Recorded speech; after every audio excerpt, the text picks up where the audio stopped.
Hey guys, Money here, and in this video I'm going to be showing you guys the brand new car that was just added to GTA 5 Online today. It is the brand new Vapid Hustler.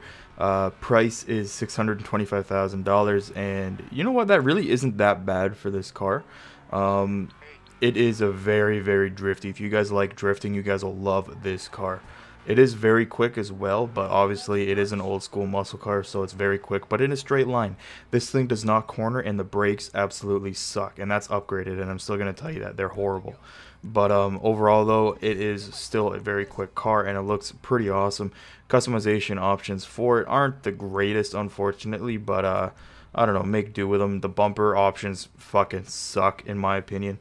There are only two options. One of them is deleting them, and one of them is rusty. Like, I don't want it rusty, so I just kept them stock to make them look pretty nice, and obviously fully upgraded engine and all the transmission, turbo, and all that cool stuff. I wanted to keep the fenders on it because I love how they swoop like that, and just the curves of this car look really nice in my opinion, and that's why I want to keep pretty much as many of the body panels as I can, other than the little side parts. So I also kept the hood. I didn't put on the any of those areas right there. I didn't like really any of them, so I didn't bother putting any of them on.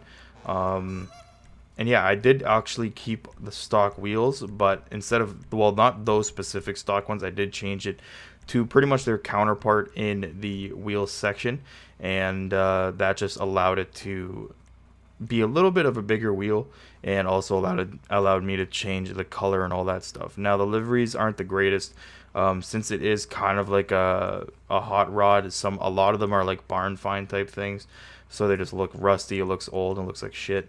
But I wanted it, like I said, I wanted it shiny. I wanted it looking good and looking a little bit more classic, so I decided just to do the basic pinstripe, and I did keep the color as the lime green, and I just changed the black to a matte black. So the bottom half was a matte black with the lime green Priscillant coming through it, and it looks really good in my opinion. And it really does suit this car as well. Since the pinstripe is white, though, I maybe should have gone for something a little bit of a darker green, like still metallic, but a little bit of a darker green. But I don't know, I like the lime green. I like bright. It needs to be bright and in your face, this car, in my opinion. That's really all for the customization options. I don't know what this one does. Remove side panels. I think that might be from the engine, but since I already did the exhaust area, then it doesn't matter because they're already removed, so you don't need to worry about that really. But as you can see here, going to the muscle section, and the stock wheels and the classic 5s are pretty much exactly the same, other than the stock wheels are a little bit more chromish. But I like the ability of actually changing the colors of the rims, so that's why I decided to do the regular rims, change the color to black. And I also changed the tire design. Obviously bulletproof tires, that's a necessity for everything, and for tire smoke I did do green, just to match the lime green paint job. And obviously you got your limo tint for the windows. Now this car sounds amazing.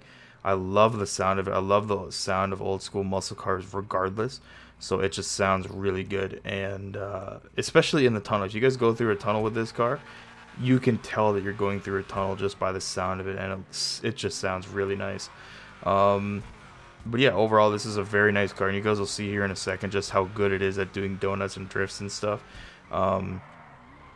It just does not like turning, and it does not like stopping either. Like the brakes on this, even though I fully upgraded them, they fucking suck. They're horrible. They do not brake. So yeah, but you guys can tell this thing, I'm not even pressing B or the handbrake at all. It just likes drifting, and it likes going in fucking circles and spinning the tires. It's great. I love it. I haven't really had a good car like that, other than I think the Futo's pretty good, but I don't know about any of the other new ones that are really good with drifting and going and doing donuts and stuff like that. But that is pretty much it for this video. I do hope you guys enjoy it. If you do, please be sure to leave a like and subscribe, and I'll see you guys in the next video. Peace.